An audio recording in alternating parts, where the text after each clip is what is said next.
Dear students, प्रिय विद्यार्थियों, मेरा विकास शर्मा हमारे YouTube channel all in one पर हार्दिक स्वागत एवं अभिनंदन करता हूं।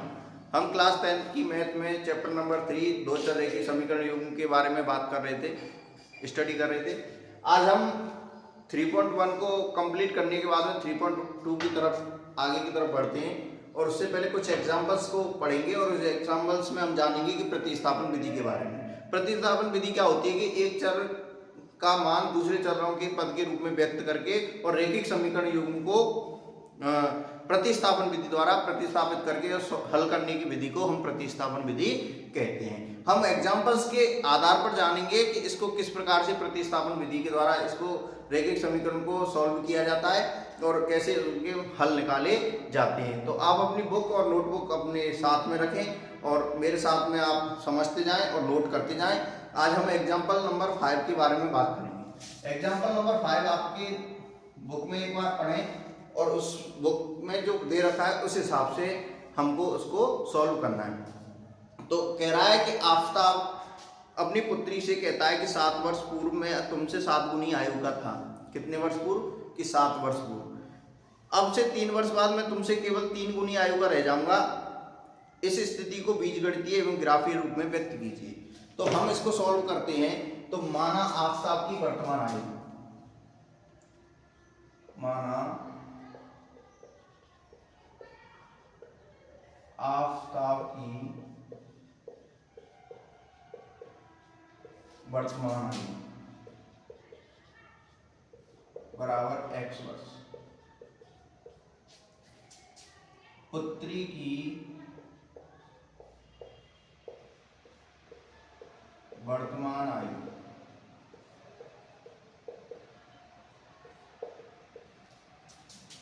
y वर्ष।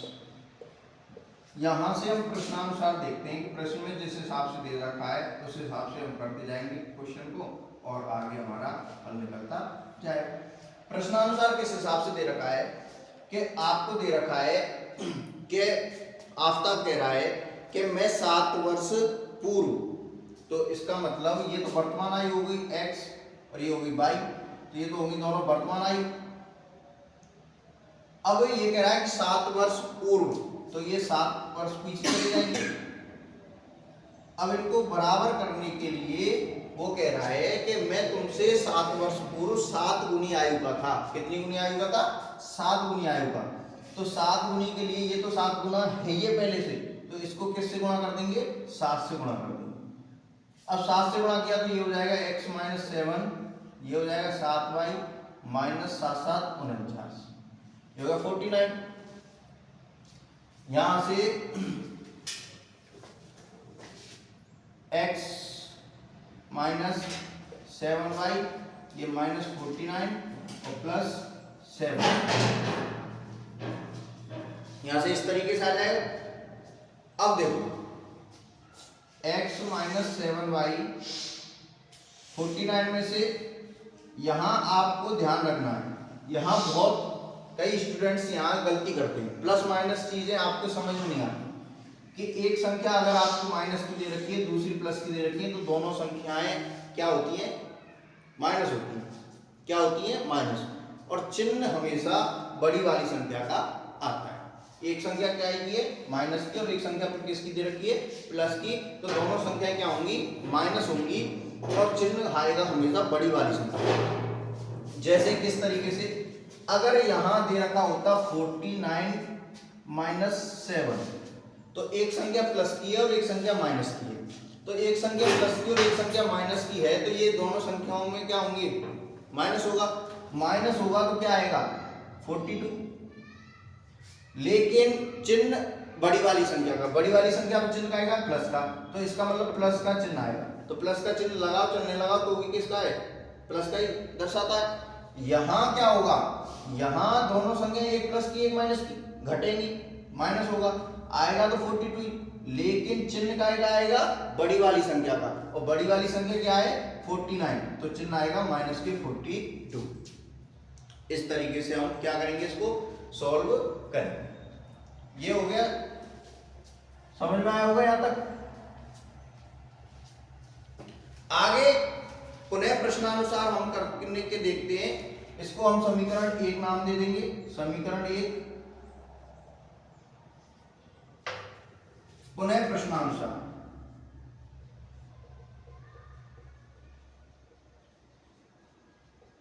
पुनः प्रश्नानुसार क्या दे रखा है, उसने दे रखा है पुनः प्रश्नानुसार के अब से 3 वर्ष बाद, तो वर्तमान आयु x वर्ष, उसके 3 वर्ष बाद, तो 3 वर्ष का मतलब x + 3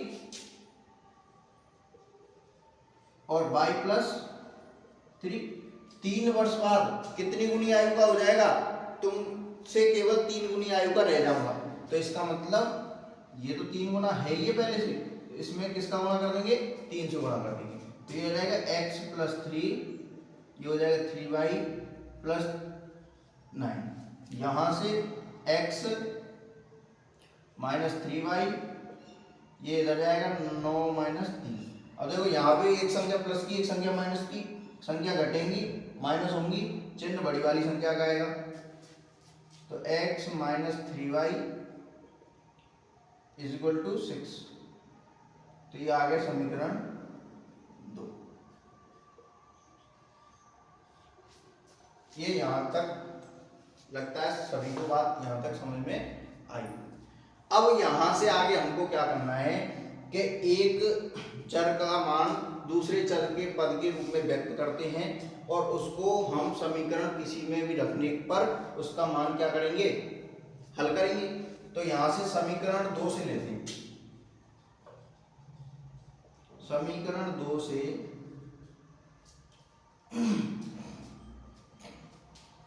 x का मान y के पदों में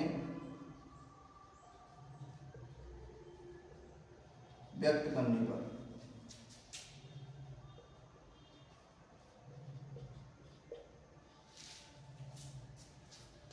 समीकरण 2 से x का मान y के पदों में व्यक्त करने पर, यहां से x का मान क्या आ जाएगा, देखिए x बराबर ये 6 + 3y हो जाएगा, तो इसको समीकरण 3 रख देंगे, क्या रख देंगे, समीकरण 3। इधर देखते हैं, समीकरण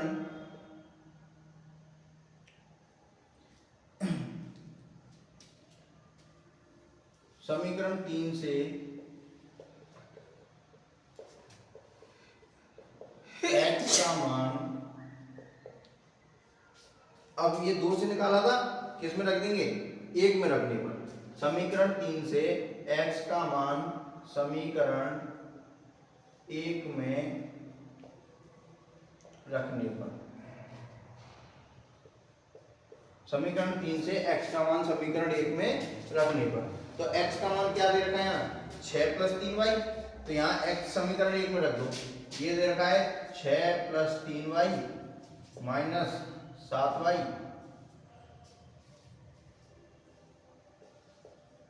ये आ जाएगा -42। यहां से देखो 6, 7 में से 3 गए, एक संख्या प्लस की और एक संख्या माइनस की, तो मैंने कहा था संख्या क्या होगी, घटेगी, और घटेगी तो कितना आ जाएगा, 4y, लेकिन चिन्ह का आएगा, बड़ी वाली संख्या का की है, माइनस की, -42। यहां से -y, ये प्लस की संख्या पक्षांतरण करने पर, इधर जाने पर किसकी हो जाएगी, माइनस की हो जाएगी। अब देखो यहां से, ये देखो दोनों संख्याएं अगर माइनस की हो तो जुड़ती हैं, क्या होती हैं, जुड़ती हैं। दोनों संख्या माइनस की हो तो क्या होंगी, जुड़ेंगी। तो जोड़ने के बाद में कितना आएगा, 48 आएगा, चिन्ह का आएगा माइनस का, ध्यान रखना, दोनों संख्या अगर माइनस की है तो दोनों संख्याएं जुड़ेंगी और चिन्ह आएगा माइनस का। यहां से ये पक्षांतरण करने पर ये गुणा की संख्या किसकी हो जाएगी, भाग की, -48 - 4, यहां से गया माइनस से माइनस, तो ये आ गया 4 एकम 4, 4 दूनी 8, तो y का मान यहां से क्या आ गया, 12। y का मान समीकरण 3 में रखने पर, y का मान समीकरण 3 में रखने पर, y का मान समीकरण 3 में रखने पर, तो y का मान समीकरण 3 में रखेंगे तो x बराबर 6 प्लस 3 गुणा 12, तो x बराबर 6 प्लस 12 गुणा 12, 12 24 12 36, 36 आ गया।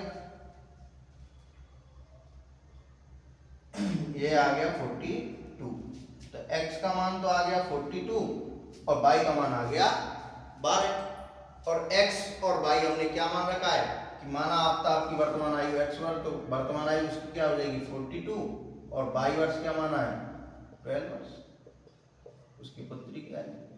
इस प्रतिस्थापन विधि के द्वारा इस तरीके से हम क्या निकालेंगे, x तथा y के मानों को निकालेंगे।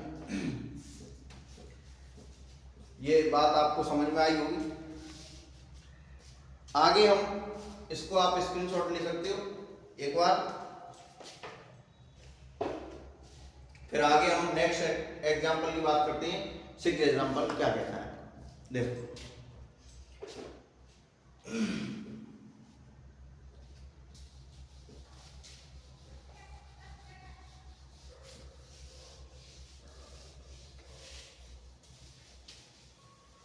सिक्स एग्जांपल में भी देखते हैं हम,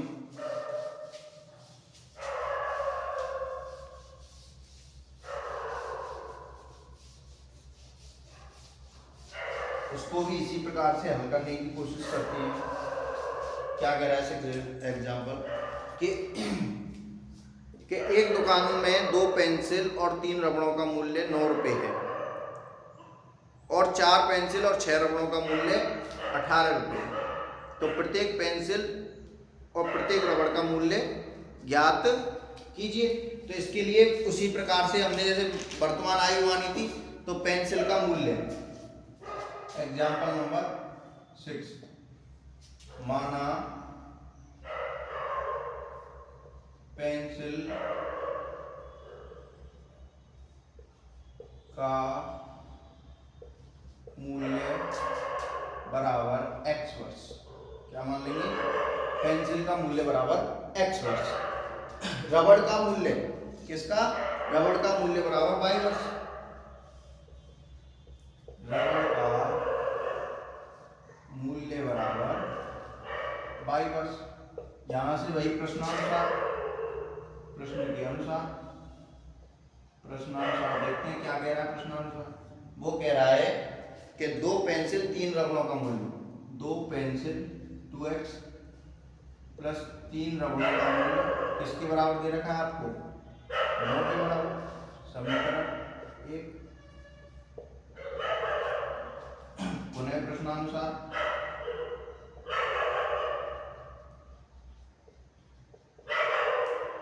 पुनः प्रश्नानुसार उसने क्या दे रखा है कि 4 पेंसिल 6 रबड़ों का मूल्य, 4 पेंसिल 6 रबड़ों का मूल्य किसके बराबर दे रखा है, 18 के।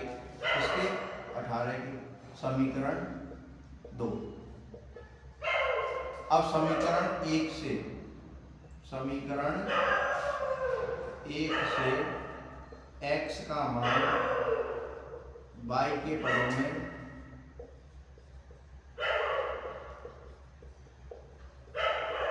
व्यक्त करने पर,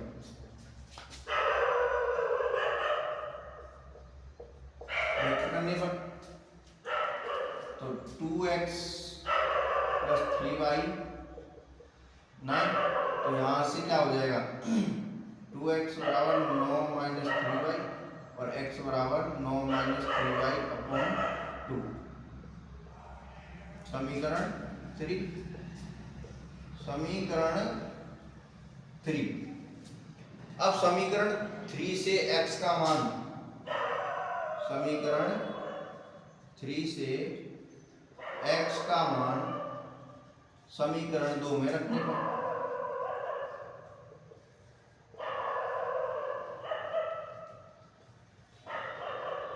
समीकरण 2 में रखने पर, समीकरण 2 में रखो 4 9 माइनस 3y अपॉन 2 प्लस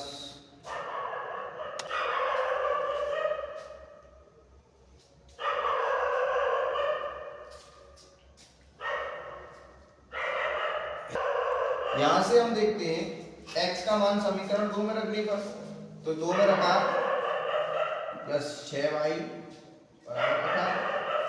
यहाँ से 2 एकम 2, 2 दूनी 4, यहाँ से इसका मल्टीप्लाई करेंगे 9 दूनी 18, 3 दूनी 6 प्लस 6y, ये आ गया 18। ये यहाँ से 6y से 6y गया तो ये आ गया 18 बराबर 18। इसका मतलब क्या होता है कि दोनों बराबर आ गए मान LHS और RHS। ये y के सभी मानों के लिए क्या है, सत्य है। y के सभी मानों के लिए क्या है,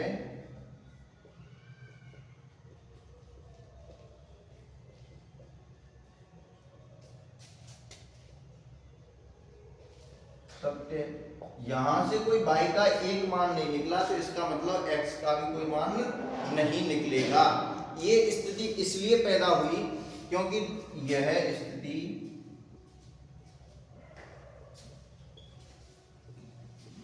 इसलिए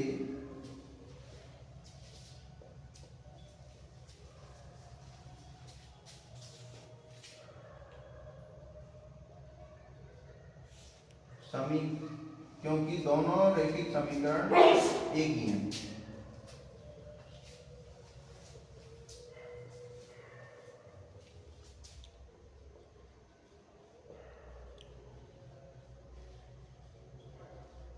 दोनों रैखिक समीकरण क्या है, एक ही हैं, तो इसलिए इनके अनेक क्या और निकलेंगे, सार्वहल निकलेंगे, इसलिए इनका मान इक्वल आया था। हमने देखी थी ना इससे पहले कि रेखाएं जो होती हैं प्रतिच्छेदी करती हैं, समपाती होती हैं और एक समांतर होती है। 3 तरीके की रेखाओं के बारे में पढ़ा था। तो वो इसी प्रकार की स्थिति को पैदा करता है कि क्या होगा कि इनके क्या निकलेंगे, अनेक हल निकलेंगे। ये स्थिति इसलिए पैदा हुई, दोनों क्या है, एक ही समीकरण है। देखो इसको क्या होगा, देखो 2/4 हमने वो कहा था a1/a2, b1/b2 और c1/c2 तीनों इक्वल आ रहे हैं। तो इसी प्रकार की स्थिति को हमने पढ़ा था, वही स्थिति यही बन रही है कि यहाँ दोनों रैखिक समीकरण क्या है, एक ही है। ठीक है, इसलिए इसके क्या निकलेंगे, अनेक सार्वहल निकलेंगे। इनके अनेक सार्वहल हैं, इनके अनेक क्या है, सार्वहल हैं।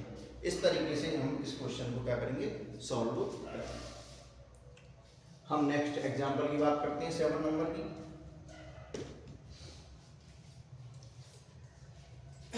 उसमें क्या कह रहा है,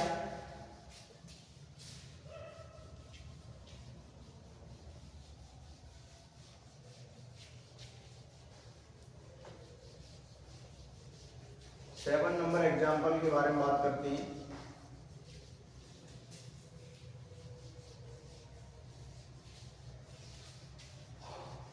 हमने ये जो स्थिति है वो मैंने बताया था, अपन ने जब स्थिति पढ़ी थी कि a1/a2 बराबर हो b1/b2 के और c1/c2 हो बराबर अनेक हल विद्यमान है, अनेक हल विद्यमान है। इस तरीके से वो स्थिति हमने पढ़ी थी। तो वो ही पहले, इससे पहले वाले जो हमने बेसिक में पढ़ा रखा है, उस बेसिक को आपको क्लासों को लेना पड़ेगा, जब आप स्थिति को समझ पाओगे। अगर बेसिक अन्यथा बेसिक क्लासें नहीं ली आपने तो आप नहीं समझ पाओगे। आप बेसिक क्लासें, इस क्लास को देखने से पहले, उससे पहले आपको बेसिक क्लासें देखनी पड़ेंगी, जब आपको ये चैप्टर समझ में आएगा। एग्जाम्पल नंबर 7, ये कह रहा है कि दो रेल पटरियां समीकरणों x + y, यहां आपको समीकरण दे दिए x + 2y - 4 = 0, ये समीकरण 1, और ये दूसरा दे रखा है 2x + 4y - 12 = 0, ये समीकरण 2। यहां से आपको क्या करना है, ये कह रहा है कि द्वारा निरूपित की गई क्या रेल की पटरियां एक दूसरे को काटेंगी, एक दूसरे को काटती नहीं काटती देखते हैं। तो कोई हल निकलेगा इनका तो एक दूसरे को काटेंगी, नहीं हल निकलेगा तो नहीं काटेंगी। तो देखो हल निकलता है कि किसी एक बिंदु पर अगर हल निकलेगा तो एक बिंदु का मान आएगा। x तथा y का। तो देखते हैं यहां से समीकरण एक से x का मान y के पदों में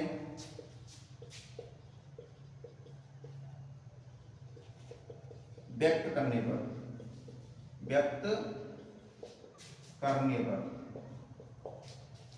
समीकरण एक से x का मान y के पदों में व्यक्त करने पर, तो देखो x plus 2y minus 4 is equal to 0। तो x इधर पहुंचा दो पक्षांतरण करने के बाद ये हो जाएगा माइनस के 2y और ये हो जाएगा प्लस के 4। तो ये हो गया समीकरण 3। समीकरण 3 से x का मान किस में रखने पर, समीकरण 2 में रखने पर,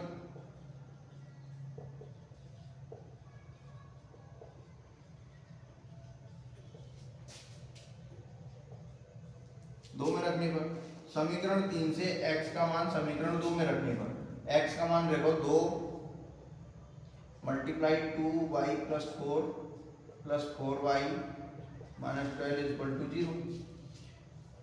ये आ जाएगा माइनस के 4y plus 8 plus 4y minus के 12 इज इक्वल टू 0। तो ये प्लस के 4y से प्लस के 4y तो गया, ये आ जाएगा। मैंने कहा एक संख्या प्लस की और एक संख्या माइनस की संख्या घटती है, संख्या घट गई तो आ गया 4, लेकिन चिन्ह का क्या आएगा, बड़ी वाली संख्या का, बड़ी वाली संख्या का की है माइनस की। यहाँ से ये स्थिति बन सकती है क्या, यह कथन क्या है, असत्य है, यह कथन असत्य है, इसका कोई सार्वफल विद्वान नहीं है, इसका कोई भी सार्वफल क्या नहीं है, विद्वान नहीं है। अगर इसका फल विद्वान नहीं है तो ये किसी भी बिंदु पर नहीं काटेंगी, और नहीं काटेंगी तो आपको पता है कि रेल की पटरियां तो काटती नहीं है, समांतर होती। तो इसका मतलब यह कथन क्या है, असत्य है, और ये किसी भी इनका सार्वफल विद्वान नहीं है। ठीक है, ये इस तरीके से ये क्वेश्चन को सॉल्व करेंगे। आपके तीनों एग्जांपल्स पूरे हो गए। अगली 3.2 के बारे में हम बात करेंगे कि इसमें आप कर लेना इसको, और इसमें लिख लेना आप, है ना, यह कथन असत्य है और ये एक दूसरे को नहीं काटेंगे। 3.2 एक्सरसाइज के बारे में बात करते हैं। पहला क्वेश्चन, एग्जांपल्स जैसे मैंने कराया सेम वैसे ही है, कुछ भी नहीं करना, उसमें प्रतिस्थापित करना है एक चर का मान दूसरे चर के पद के रूप में व्यक्त करके उसको रैखिक समीकरण को प्रतिस्थापन द्वारा क्या करना है, हल करना है। पहला सवाल क्या कह रहा है, ये कह रहा है कि निम्न रैखिक समीकरण युग्म को प्रतिस्थापन विधि से हल कीजिए। तो पहला सवाल, पहले का पहला, ये कह रहा है x प्लस वाई 14, ये हो गया समीकरण 1, और x माइनस वाई 4, ये हो गया समीकरण 2।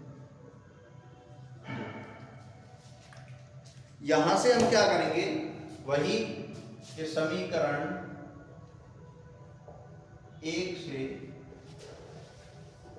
x का मान y के पदों में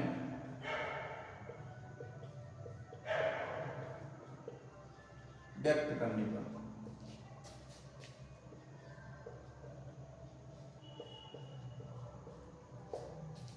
समीकरण 1 से y का मान, x का मान y के पदों में व्यक्त करने पर, तो 1 से x 14 माइनस y, ये हो गया समीकरण 3। समीकरण 3 से x का मान समीकरण 2 में रखने पर, समीकरण 3 से x का मान समीकरण 2 में रखने पर, समीकरण 3 से x का मान रखो समीकरण 2 में, तो समीकरण 2 में रखा तो 14 माइनस वाई, ये माइनस वाई और इक्वल टू 4। ये हो जाएगा पक्षांतरण करने पर, ये तो हो गया माइनस माइनस के प्लस हो जाएंगे 2y, ये हो जाएगा 4 माइनस 14, जो माइनस के 2y, ये हो जाएगा माइनस के 10। ये हो गया पक्षांतरण करने पर गुणा की संख्या भाग में जाएगी, भाग में गई तो माइनस की 10 अपॉन माइनस की 2, तो y का मान आ गया 5। y का मान क्या आ गया 5। y का मान समीकरण 3 में रखने पर, y का मान समीकरण 3 में रखने पर, समीकरण 3 में रख दो y का मान। कहाँ ये रहा x 4 माइनस 5, y का मान क्या आ गया नो वो x का मान, सॉरी x का मान क्या आ गया नो, यहाँ से x तथा y का मान निकल आया। यही हमारा क्या निकालना था आंसर। इस रेखिक समीकरण को हल करना था प्रतिस्थापन विधि के द्वारा। इसी तरीके से आगे के सारे क्वेश्चन को हमको क्या करना है, सॉल्व करना है। सेकंड वाले क्वेश्चन को, थर्ड को, फोर्थ को, फिफ्थ को और सिक्स्थ को इसी प्रकार से हमको क्या करते जाने, सॉल्व करते जाना है। सेकंड क्वेश्चन देखते हैं।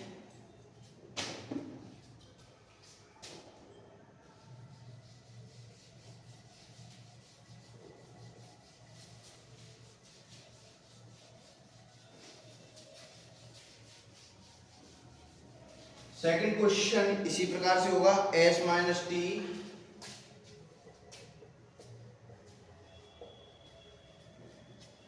Three S upon 3 plus t upon 2 6। इस तरीके से ये समीकरण 1 और समीकरण 2 दे रखी और समीकरण 2।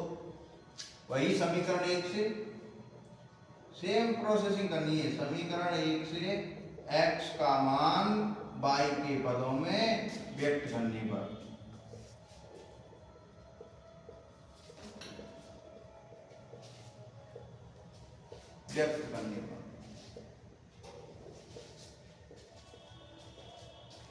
समीकरण 1 से x का मान y के पदों में, s का मान, सॉरी यहाँ जो टर्म दे रखी है वो s दे रखी है, s का मान t के पदों में, t के पदों में व्यक्त करने पर। यहाँ जो आपको टर्म दे रखी है s और t के रूप में दे रखी है, तो s का मान t के रूप में व्यक्त करने पर, t के पदों में, तो समीकरण 1 से देखो s 3 प्लस t, तो ये समीकरण 3। तो समीकरण 3 से s का मान समीकरण 2 में रखने पर,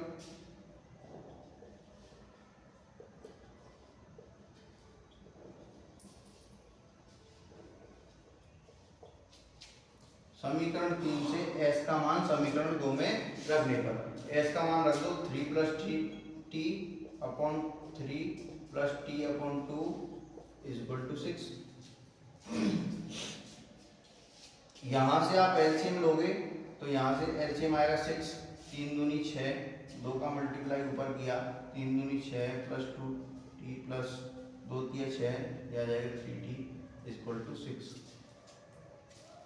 ये 6 पक्षांतर करने पर ये मल्टीप्लाई का हो जाएगा और ये हो जाएगा 6 प्लस 3 और 2 5t, ये हो जाएगा 36, ये हो जाएगा 5t। पक्षांतर करने पर 36 माइनस 6 तो 5t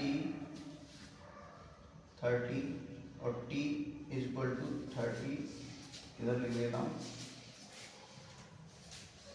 t is equal to 30 upon 5, तो t बराबर 6, t का मान क्या आ गया 6। यहाँ से t का मान समीकरण 3 में रखने पर, ये स्क्वायर नहीं, ये स्क्वायर में समझ लेना, मल्टीप्लाई किया था ये, ठीक है। t का मान समीकरण 3 में रखने पर, समीकरण 3 में रखने पर टी का मान समीकरण 3 में रखने पर, तो s बराबर 3 + 6, तो s का मान क्या आ गया 9, तो s का मान तो आ गया 9 और t का मान आ गया 6। तो इस सवालों को, इन सवालों को इसी तरीके से क्या करेंगे, सॉल्व करेंगे। पहला दूसरा हो गया, तीसरा चौथा पांचवा छठवां 4 क्वेश्चन रह गए। इनको आप होमवर्क में लेके जाना और सॉल्व करके देखना। अगर आपको सॉल्व हो जाते हैं तो अच्छी बात है, नहीं तो मैं नेक्स्ट क्लास में इनको सॉल्व करवा दूंगा। आज हम इतना ही पढ़ेंगे, आगे की नेक्स्ट क्लास में हम इन सवालों को, ये सारी जो 3.2 है वो केवल इसी प्रतिस्थापन विधि पर आधारित है, केवल कुछ नहीं करना, इसी प्रकार से समीकरण बनानी है, उसको एक चर का मान दूसरे चर के रूप में, पदों के रूप में व्यक्त करके और उसको पुट कर देना है, प्रतिस्थापित कर देना है, उसी को प्रतिस्थापन विधि के द्वारा हम क्या करेंगे, हल करेंगे। बाकी के आपकी पढ़ाई अच्छी चल रही होगी, आशा करता हूँ। सर्दियों के दिन है, पढ़ने का मौसम है, आप के एग्ज़ाम के कुछ दिन बचे हैं, इसलिए आप बड़े मेहनत के साथ में अपनी पढ़ाई करें। इन वीडियो से आपको लाभ मिल सकता है, इसलिए आप इनको वीडियो को अच्छी तरीके से देखें और पूरे मन से अपनी पढ़ाई में लगे रहें। Thank you so much. बहुत बहुत धन्यवाद।